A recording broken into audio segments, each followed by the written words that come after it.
क्या इजराइल और ईरान के बीच छिड़े इस भीषण महायुद्ध ने अब सीधे भारत की 25,000 करोड़ की चाबहार डील को अपने निशाने पर ले लिया है?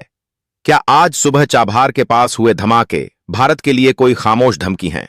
आखिर इजराइल ने महज 24 घंटे में ईरान के वो कौन से 7 सबसे बड़े अधिकारी मार गिराए, जिससे ईरान की पूरी सैन्य रीढ़ टूट गई है? आखिर ईरान ने अभी अभी अमेरिका पर ऐसा कौन सा आत्मघाती हमला कर दिया है जिससे सुपर पावर अमेरिका अब घुटनों पर आकर युद्ध रोकने की बात करने लगा है? क्या दुनिया की वो सबसे संवेदनशील नस यानी स्ट्रेट ऑफ हॉर्मुज अब पूरी तरह बंद होने वाली है? आखिर अमेरिका के पूर्व टॉप एडवाइजर पीटर नवारो ने भारत को दोस्त नहीं, दुश्मन बताते हुए ऐसा क्या जहरीला बयान दे दिया कि दिल्ली से वॉशिंगटन तक हड़कंप मच गया? और आखिर भारत के विदेश मंत्री डॉक्टर एस जयशंकर ने तेज शब्दों में ऐसा क्या जवाब दिया जिससे पीटर नवारो की सारी हेकड़ी निकल गई? यकीन मानिए, अगर आप जयशंकर साहब का वो जवाब सुनेंगे तो आपका भी सीना गर्व से 56 इंच चौड़ा हो जाएगा।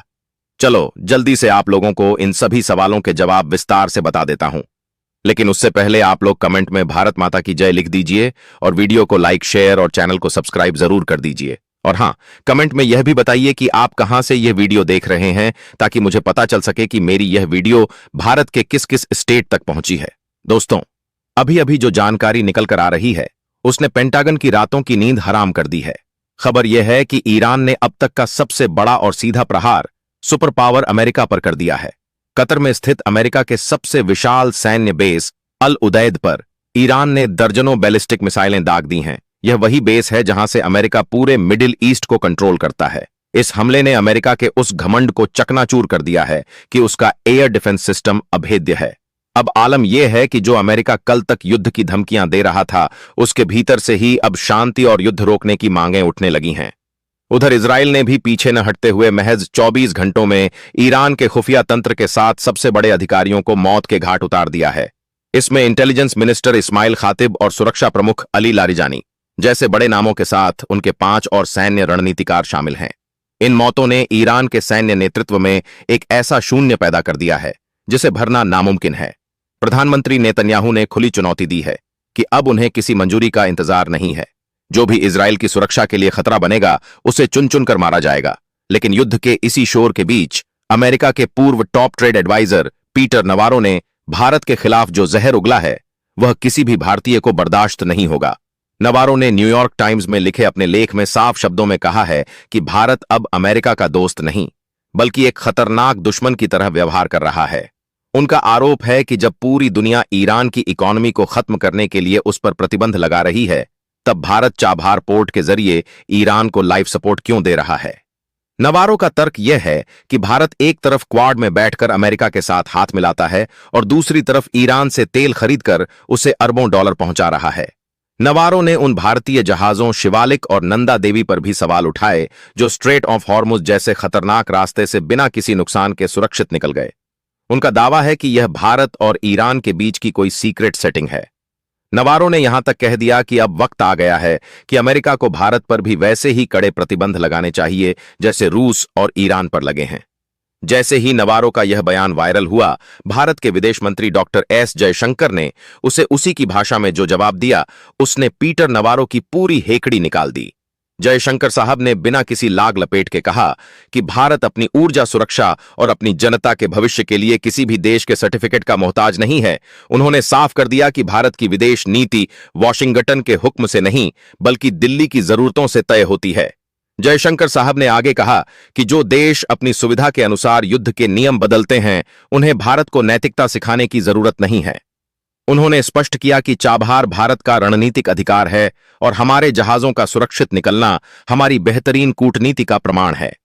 जयशंकर का यह निडर अंदाज देखकर नवारो जैसे कट्टरपंथियों को समझ आ गया कि यह पुराना भारत नहीं, बल्कि सशक्त भारत है जो अपनी आंखों में आंखें डालकर बात करना जानता है। इन सबके बीच आज सुबह चाबहार के पास हुई बमबारी ने भारत की चिंता बढ़ा दी है, क्योंकि यहां हमारा 25,000 करोड़ का निवेश लगा है। ईरान ने अब धमकी दी है कि वह स्ट्रेट ऑफ हॉर्मुज को पूरी तरह सील कर देगा। अगर ऐसा हुआ तो कच्चे तेल की कीमतें $300 के पार जाएगा और पूरी दुनिया की इकोनॉमी धराशायी हो जाएगी। पर्दे के पीछे की इस कूटनीतिक जंग के बीच अब बात करते हैं उस ट्रिपल अटैक की जिसने सुपर पावर अमेरिका के व्यापारिक साम्राज्य की ईंट से ईंट बजा दी है। दोस्तों, जहां एक तरफ खाड़ी के देशों में बारूद बरस रहा है, वहीं दूसरी तरफ ग्लोबल ट्रेड के महामंच पर मलेशिया, कनाडा और भारत ने मिलकर अमेरिका को वो जख्म दिए हैं जिसकी भनक तक पेंटागन को आखिरी पल तक नहीं लगी। सबसे पहले बात करते हैं मलेशिया की, जिसने दुनिया के इतिहास में पहली बार अमेरिका को सरेआम बेइज्जत कर दिया है। मलेशिया ने अमेरिका के साथ होने वाली अपनी अरबों डॉलर की ट्रेड डील को न सिर्फ रोका, बल्कि उसे पूरी तरह नल एंड वॉइड यानी शून्य घोषित कर दिया। मलेशिया के वाणिज्य मंत्री ने साफ शब्दों में कह दिया कि गलतफहमी में मत रहना, हम डील में देरी नहीं कर रहे, हम इसे जड़ से खत्म कर रहे हैं। अमेरिका के लिए यह किसी बड़े तमाचे से कम नहीं है, क्योंकि आज तक किसी छोटे एशियाई देश ने अमेरिका को इस तरह ठुकराने की जुर्रत नहीं की थी। मलेशिया का तर्क सीधा है। अगर अमेरिका की अपनी सुप्रीम कोर्ट पुराने टैरिफ को अवैध मानती है, तो मलेशिया उन शर्तों पर गुलामी क्यों स्वीकार करे? मलेशिया के इस विद्रोह की आग अभी ठंडी भी नहीं हुई थी कि अमेरिका के सबसे भरोसेमंद पड़ोसी कनाडा ने अपनी तलवारें खींच लीं। कनाडा के प्रधानमंत्री मार्क कार्नी ने कूटनीति के सारे सलीके छोड़कर सीधे आर्थिक युद्ध का बिगुल फूंक दिया है। कनाडा ने ऐलान किया है कि 13 मार्च से अमेरिका से आने वाले लगभग 21 बिलियन डॉलर के सामान पर 25% का भारी भरकम जवाबी जुर्माना लगाया जाएगा। इसमें अमेरिका का स्टील, एल्यूमिनियम और रोजमर्रा के कंज्यूमर गुड्स शामिल हैं। मार्क कार्नी का यह बयान कि अमेरिका अब ग्लोबल ट्रेड का लीडर नहीं रहा और उसका दबदबा हमें मंजूर नहीं है, यह साफ बताता है कि अब अमेरिका के अपने दोस्त भी उसे डिक्टेटर की तरह देखने लगे हैं। कनाडा अब अपनी व्यापारिक निर्भरता अमेरिका से खत्म कर नए साझीदारों की तलाश कर रहा है, जो अमेरिका की इकोनॉमी के लिए किसी बड़ी तबाही से कम नहीं है। लेकिन इन सबसे हटकर हमारे प्यारे भारत ने जो मास्टर स्ट्रोक खेला है, उसकी चर्चा तो अब वॉल स्ट्रीट के गलियारों में मातम की तरह हो रही है। भारत ने अमेरिका के साथ चल रही ट्रेड टॉक्स को फिलहाल पूरी तरह सस्पेंड कर दिया है। हमारे कॉमर्स सेक्रेटरी राजेश अग्रवाल साहब ने जो आधिकारिक बयान दिया है, उसे सुनकर अमेरिकी रणनीतिकारों के पसीने छूट रहे हैं। भारत ने 2 टूक शब्दों में कह दिया है कि बॉस, शर्तें अब हम लगाएंगे। भारत का स्टैंड बिल्कुल क्लियर है। जब तक अमेरिका एक नया और पारदर्शी टैरिफ स्ट्रक्चर लागू नहीं करता और उसे कानूनी रूप से मान्यता नहीं देता, तब तक भारत किसी भी कागज पर हस्ताक्षर नहीं करेगा। भारत की यह धैर्य की राजनीति अमेरिका को यह बताने के लिए काफी है कि अब भारत वो पुराना देश नहीं रहा जो दबाने से दब जाए। भारत ने अमेरिका को जता दिया है कि हमारे पास विकल्पों की कोई कमी नहीं है और हम अपनी शर्तों पर व्यापार करना जानते हैं। अब सवाल यह उठता है कि अचानक इन 3 देशों ने अमेरिका के खिलाफ मोर्चा क्यों खोल दिया? दरअसल इसके पीछे एक बहुत बड़ा पैटर्न है। दुनिया अब मल्टीपोलर यानी बहुध्रुवीय हो चुकी है। अब वो दौर चला गया जब वॉशिंगटन से एक आदेश निकलता था और पूरी दुनिया उसे कानून मान लेती थी। आज देशों को समझ आ गया है कि ब्रिक्स और आसियान जैसे गुटों के मजबूत होने से उनके पास अमेरिका के अलावा भी बड़े बाजार मौजूद हैं। कनाडा ने तो यहां तक संकेत दे दिया है कि अगर अमेरिका अपनी अड़ियल नीति नहीं बदलता तो वह चीन के साथ एक बड़ी ट्रेड डील कर सकता है। यह अमेरिका के वर्चस्व के अंत की शुरुआत मानी जा रही है। इसी बीच इस कहानी में एक और खौफनाक मोड़ आता है जब हम पेंटागन की उन लीक फाइल्स की बात करते हैं जिन्होंने पूरी दुनिया की जासूसी एजेंसियों की नींद उड़ा दी है। इन फाइल्स से जो खुलासा हुआ है वो इस युद्ध को तीसरे विश्व युद्ध की दहलीज पर ले जा सकता है।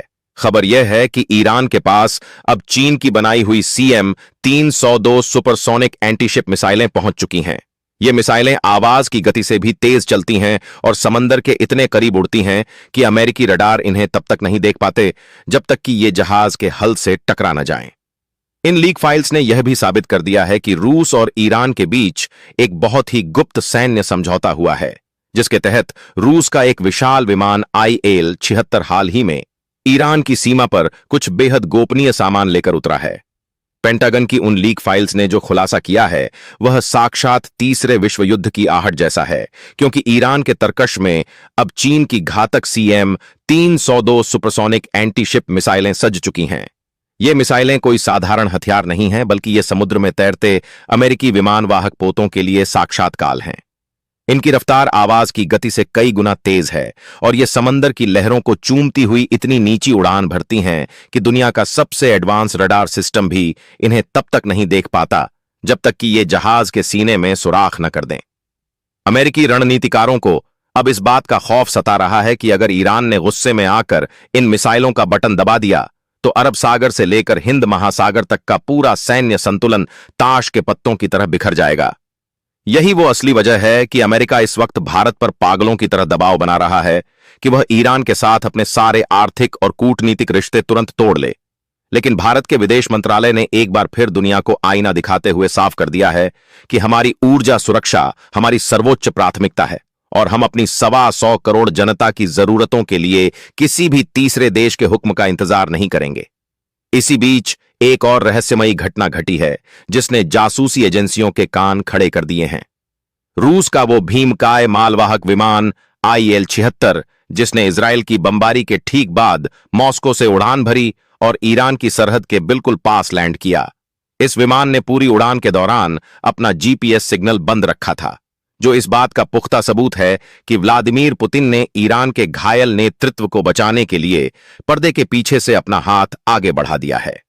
कर्नल डगलस मैग्रेगर ने इसी खतरे की ओर इशारा करते हुए अमेरिका को चेतावनी दी थी कि रूस और ईरान का यह बढ़ता हुआ सैन्य तालमेल अब अमेरिका के लिए एक ऐसी दलदल बन चुका है जहां से पैर बाहर निकालना अब नामुमकिन है। मैग्रेगर का तर्क एकदम सीधा और मारक है कि अमेरिका अपनी सैन्य ताकत के नशे में चूर होकर यह भूल गया कि दुनिया अब एक ध्रुवीय नहीं रही। उन्होंने टकर कार्लसन के इंटरव्यू में डंके की चोट पर कहा कि अगर डोनाल्ड ट्रंप वाकई इस महाविनाश को रोकना चाहते हैं तो उन्हें अपनी ईगो को कचरे के डिब्बे में डालकर तुरंत प्रधानमंत्री नरेंद्र मोदी को फोन मिलाना चाहिए।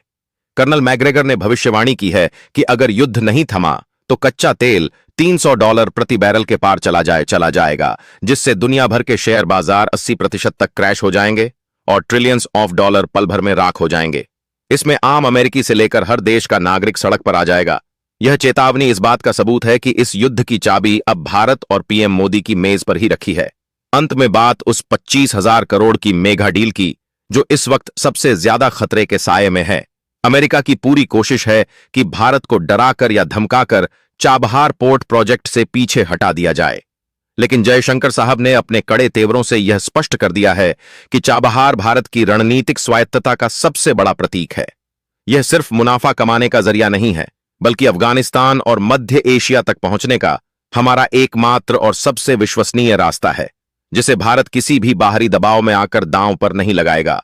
भारत की यही निडर और अडिग कूटनीति है जिसने आज अमेरिका के बड़े बड़े युद्ध विशेषज्ञों को यह कहने पर मजबूर कर दिया है कि अगर दुनिया को वाकई शांति चाहिए तो उन्हें आखिरकार भारत के पास ही आना होगा। दोस्तों, भारत की इस बढ़ती ताकत और जयशंकर साहब की बेमिसाल कूटनीति के बारे में आपकी क्या राय है? क्या आपको लगता है कि PM मोदी ही इस विश्व युद्ध को रोक पाएंगे? कमेंट में अपनी राय जरूर दें और भारत की इस जीत के लिए एक लाइक तो बनता है।